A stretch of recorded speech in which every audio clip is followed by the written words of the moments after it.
Nasiruddin Patwari viral হওয়ার জন্য কিছু কিছু দোকানে যাচ্ছে, গিয়ে বলে চাঁদাবাজি বন্ধ করবো। সে দোকানদার বলতেছে না 5 আগস্টের পরে কোনো চাঁদাবাজি না, না না আমি বন্ধ করবো, আমি বন্ধ করবো। মানে কত বড় মুনাফা গেলে এটা সম্ভব। ছোটোখাটো বিষয় নিয়ে পুরো প্রজন্মকে বিভ্রান্ত করে স্যার হাস্যরসাত্মকভাবে তুলে ধরে কত বড় মিথ্যাবাদী এবং কত বড় মানে নোংরা পলিটিক্সের দিকে আমরা ধাবিত হয়ে গেছি।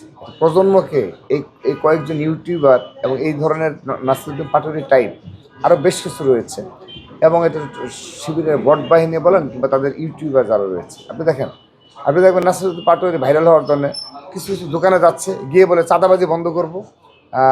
সে দোকানদার বলতেছে না 5 আগস্টের পরে কোনো চাঁদাবাজি না, না না আমি বন্ধ করবো, আমি বন্ধ করবো। মানে কত বড় মুনাফা গেলে এটা সম্ভব। মানে এদের যে কী ধরনের শাস্তি হওয়া উচিত। আপনি দেখবেন যত দোকানে গেছে সেই দোকানদার বলতেছে 5 আগস্টের পরে কোনো চাঁদাবাজি নেই, আমি আমার মতো ব্যবসা করতেছি। বলছে না না না আমরা বন্ধ করবো, চাঁদাবাজি বন্ধ করবো। এই টাইপ মিথ্যাচারের রাজনীতি তারা করছেন, কথায় কথা শুধু চাঁদাবাজি।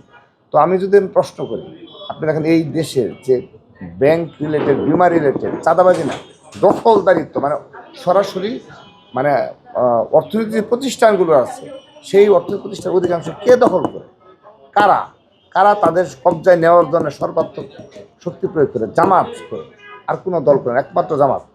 তো আগে করে আওয়ামী লীগ, এখন করে জামাত।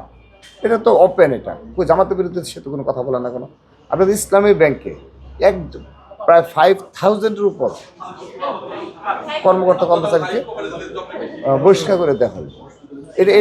এটা কি আপনি একটা ব্যাংককে, তার মানে এখানে বোঝাই যাচ্ছে যে এখানে কেউ ভিন্ন মতের যত বৈধভাবে নিয়োগ পেয়ে থাকে তাকে কোনো চাকরি করতে পারবে না এমন প্রতিষ্ঠান। ওই এইসব নিয়ে তাদের কোনো হেডেক নেই।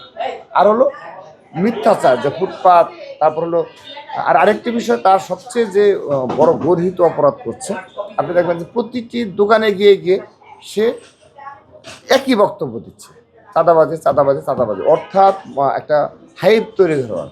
তা আপনার কাছে একটা প্রশ্ন হলো যে আল্লাহ তাআলা বিচার করবে, যেহেতু তারা ইসলামের কথা বারবার বলে।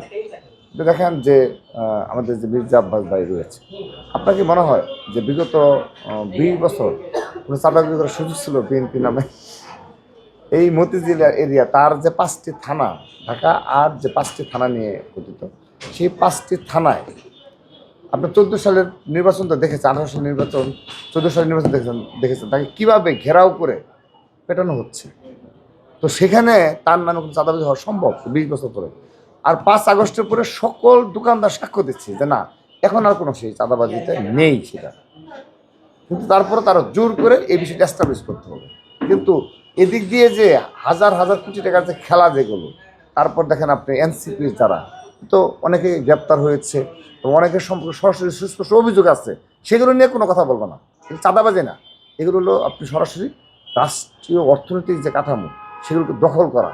এই দিক দিয়ে তারা ছোটোখাটো বিষয় নিয়ে পুরো প্রজন্মকে বিভ্রান্ত করে স্যার হাস্যরসাত্মকভাবে তুলে ধরে, যেন প্রজন্ম এই দিকে চলে গেছে। যেমন ইউটিউবার রয়েছে যে বিদেশে যারা থাকে, মানে এদের কাজই হলো শুধুমাত্র যে রিয়াক্ট হয় এমন কিছু মানে বিষয়টা সামনে নিয়ে আসে, মানে বিনা তুচ্ছ ঘটনা আকারে ইঙ্গিতে এই টাইপ বাজে দৃষ্টান্তের রাজনীতি, এটা নোংরা রাজনীতি।